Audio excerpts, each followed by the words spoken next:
my channel. Today's video I'll be talking about childcare in Japan and also the differences between the childcare in Japan and Singapore. So just a background, if you all see my previous video, you all can see that I was actually quite stressed out about childcare after knowing the results because Evan was not able to enter childcare. So after much discussion with my husband and also him having to go down to the childcare to have a look, we decided to have him enter an international school for the time being until we can find a slot at the subsidized childcare. Yeah, so that is our current plan for now. So to talk about the childcare in Japan, so to enter childcare in Japan, it really depends on a few factors. So there are 3 known factors that I know of, but let's say if you know any other factors, do let me know, because it will really be very helpful to me, and I mean not only me but also to other parents who want to have their child or baby to enter childcare in Japan. So the first one that I know of is the income. So from what I heard is that if your income is not as high, or rather say low, then you have a higher chance to enter childcare the choice that you want, because it seems that priority is being given to lower income families. And second, if I remember correctly, it depends on how long you stay in the ward. So for example, let's say Itabashi-ku or maybe Chuoku, sorry, not Shinjuku, it's not Shinjuku, Chuoku or Minato-ku, if you stay in the ward for maybe let's say more than a year or maybe more than 2-3 years, then yes, you'll get a higher chance of getting into the childcare of your choice. But let's say if you just move into the ward, let's say maybe you enter in April and then you want to enter your child or your baby to childcare in June, then there will be a lesser chance of you getting in because you just moved into the ward. So this is quite important because for my case, I moved into the ward into my new ward last April, and it seems that this is a deciding factor of whether you can get into childcare or not. And then the third one is depending on your working hours. So inside this, if I'm not wrong, there's this paper where you need your company to fill up, then they will indicate okay, how long is your working hours per month. So if your working hours is more than 180 hours per month, then you get a higher chance for your child to go into childcare, because you are not, I wouldn't say not capable, but you are not able to take care of your child, as in pick him up and so on. So that's why you need childcare. So for my case, out of these three criteria, I only hit the last criteria, which is the working hours. And sad to say, it's just only one criteria that I've cleared. It is pretty hard for Evan to enter into childcare. So which is why we decided to have him enter international school for the time being. And next, I'd like to talk about the differences between the childcare in Singapore and Japan. Okay, this is just references because I've heard a lot of childcare stuff from my sister-in-law. So the first one that I can remember of is that in Japan there's subscription services depending on the childcare. So certain childcares, they do have subscription services whereby they will help you to subscribe. You pay a certain amount of money, and then every month you can get the diapers and wet wipes. So no matter how much wet wipes or diapers that your baby use, it's all covered under that certain amount. So if I remember correctly, it costs around Niman in, which is $20 a month, which I think is quite affordable. But certain schools do not have it, so you have to check it out. And in Singapore, I don't think there's such a subscription service. If have, please do correct me, because the childcare that my nephews attended before didn't have such services. So maybe the one that your child might have. If have, just do let us know. It will be helpful. And then the second difference in Japan is that you need to get a cap for your child.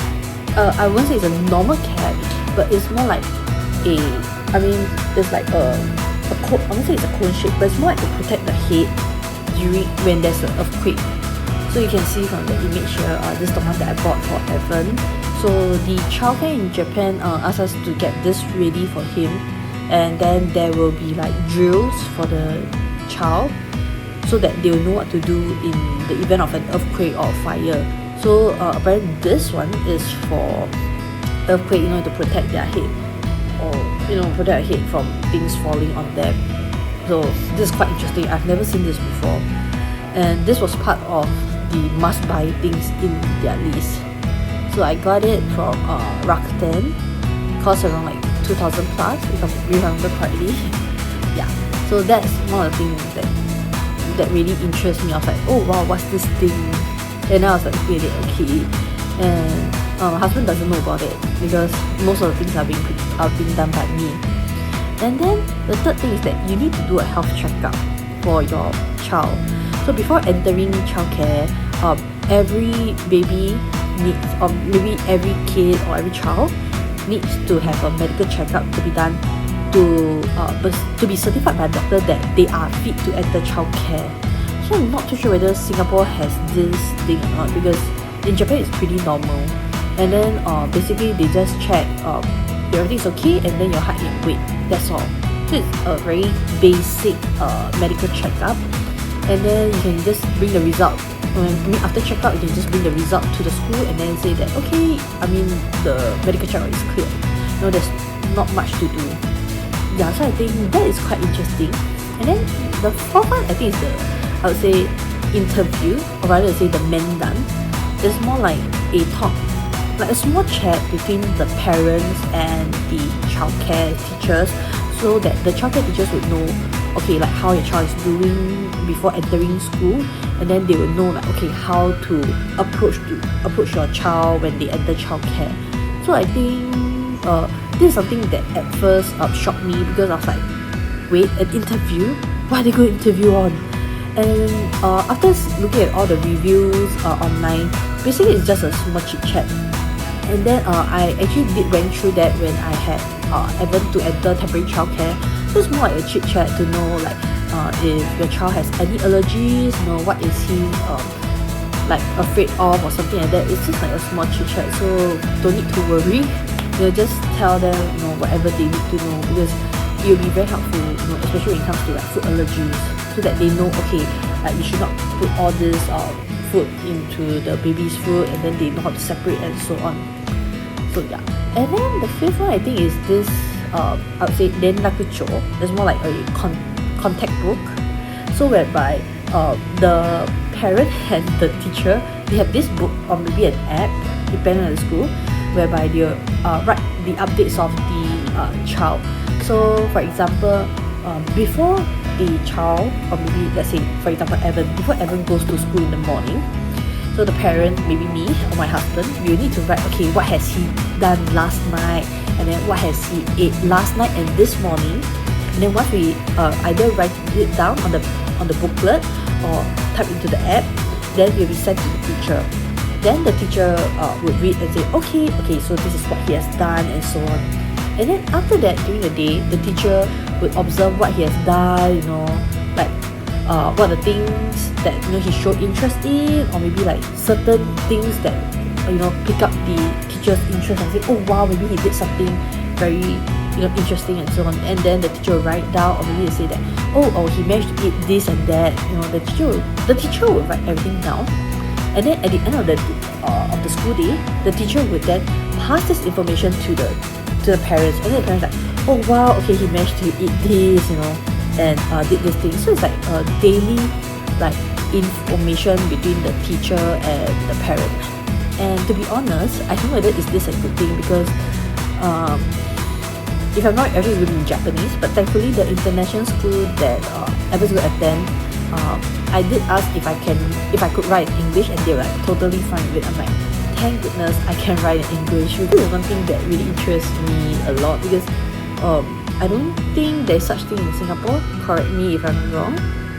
And then there's also like a picture like a website for you to go and download and no, not download, more like to order the pictures that you want from certain events. Like you see your child, happily in this event, and then you want to purchase the photos, so you can just go in and then if you know, just order and then they'll print out the photos for you. This is really quite interesting. Yeah, so I think those are the differences between Singapore and Japan's childcare. Okay, so that's about it for today's video. I hope you enjoy. And let's say if you have any comments, or maybe you want to know more information, or maybe you want to share your experience, like how you had your child enter childcare and so on, or maybe you have an insight like what are the requirements, like the certain factors that will determine the factor into entering childcare, do let me know. Or maybe you can just share your thoughts in the comment below. I mean, it would be very helpful, because most parents would want to know like what are the deciding factors that could let you enter into childcare. Yeah, so I'll see you in the next video.